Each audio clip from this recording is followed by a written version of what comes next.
केंद्रीय शिक्षा राज्य मंत्री अन्नपूर्णा देवी ने आगामी यूपी विधानसभा चुनाव में भाजपा को 350 सीट मिलने की बात कही।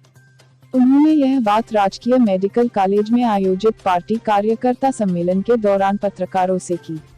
उन्होंने कहा कि 2017 में भाजपा को 313 सीट मिली थी, इस बार इससे ज्यादा सीटें आएंगी, क्योंकि प्रधानमंत्री नरेंद्र मोदी और मुख्यमंत्री योगी आदित्यनाथ के नेतृत्व में देश आगे बढ़ रहा है। इससे पहले बीमारों की श्रेणी में उत्तर प्रदेश आता था, अब उत्तर प्रदेश उत्तम प्रदेश जाना जाता है। उत्तर प्रदेश की कानून व्यवस्था पर कहा कि पिछली सरकारों में कानून व्यवस्था क्या थी आप सब ने देखा है। अब महिलाएं खुद कहती है कि इस सरकार में वह घरों से निकलने में नहीं डरती है। पूर्वांचल एक्सप्रेसवे पर उन्होंने कहा कि किसने सोचा था इतना बड़ा एक्सप्रेसवे पूर्वांचल में बनेगा। प्रधानमंत्री नरेंद्र मोदी ने इसका उद्घाटन करके जनता को सौंपा है। कोविड काल में प्रभावित हुई शिक्षा पर बोलते हुए उन्होंने कहा कि बच्चों की शिक्षा प्रभावित न हो, इसके लिए ऑनलाइन शिक्षा की व्यवस्था कराई गई। 34 साल बाद नई शिक्षा नीति बनाई गई, जिसमें रटंत शिक्षा न होकर समझ की शिक्षा, क्षेत्रीय भाषा व देश की भाषा में बच्चों को शिक्षा देने की बात की गई। प्रधानमंत्री जी ने किसान बिल को वापस लेने की घोषणा करते हुए क्या लगता है कि देर से लिया गया फैसला है? आज कार्यक्रम के सिलसिले में आना हुआ था जी और इस कार्यक्रम में हमारे माननीय विधायक जी सभी संमिलित साथी, आज का चूँकि उत्तर प्रदेश में आप जानते हैं 22 में चुनाव का आगाज हो गया और चुनाव के सिलसिले में आज कन्नौज जिला में इधर लगातार 3 दिन से घूम रहे हैं। निश्चित रूप से पार्टी के कार्यकर्ताओं के अंदर काफ़ी उत्साह है और भारतीय जनता पार्टी आदरणीय प्रधानमंत्री जी के नेतृत्व में, आदरणीय मुख्यमंत्री योगी जी के नेतृत्व में जिस तरह से देश और प्रदेश आगे बढ़ा है। आज उत्तर प्रदेश की बात अगर हम करें तो उत्तर प्रदेश बीमारू राज्य की श्रेणी में आता है। आज उत्तर प्रदेश उत्तम प्रदेश के रूप में जाना जाता है। उत्तर प्रदेश में जो लॉ एंड ऑर्डर की स्थिति थी, कानून व्यवस्था थी, बिल्कुल किसी से छिपा नहीं है। आज लोगों के बीच जाने के बाद महिलाएं खुश हैं कि आज हम बाहर जा सकते हैं, बेटियां स्कूल जा सकती हैं, सुरक्षा के साथ वो घर वापस आ सकती हैं।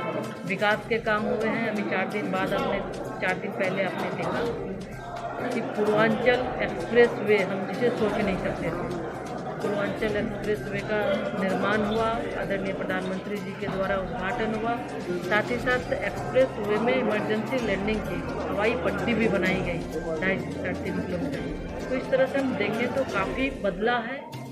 देश की जो स्थिति थी इन 7.5 वर्षों में आदरणीय प्रधानमंत्री जी के नेतृत्व में देश आगे बढ़ा है और राष्ट्रीय प्रथम को ध्यान में रखते हुए आज विश्व के मानचित्र पे आदरणीय विश्व के सबसे सर्वाधिक लोकप्रिय नेता के रूप में आदरणीय प्रधानमंत्री जी आए हैं और निश्चित रूप से हर की निगाहें भारत पर अब है। अब भारत के प्रधानमंत्री दूसरे देश में जाते हैं तो रेड कारपेट बिछता है। पहले की और आज की स्थिति में काफ़ी बहुत बदलाव हुआ है और हमें लगता है कि इस चुनाव में निश्चित तौर पे भारतीय जनता पार्टी अभी 313 हमारे सीट है, 350 सीटों से आगे। किसान बिल को वापस को लेकर मैम जिस तरह कह रहा विपक्ष जीत है, क्या कहेंगे स्कूल?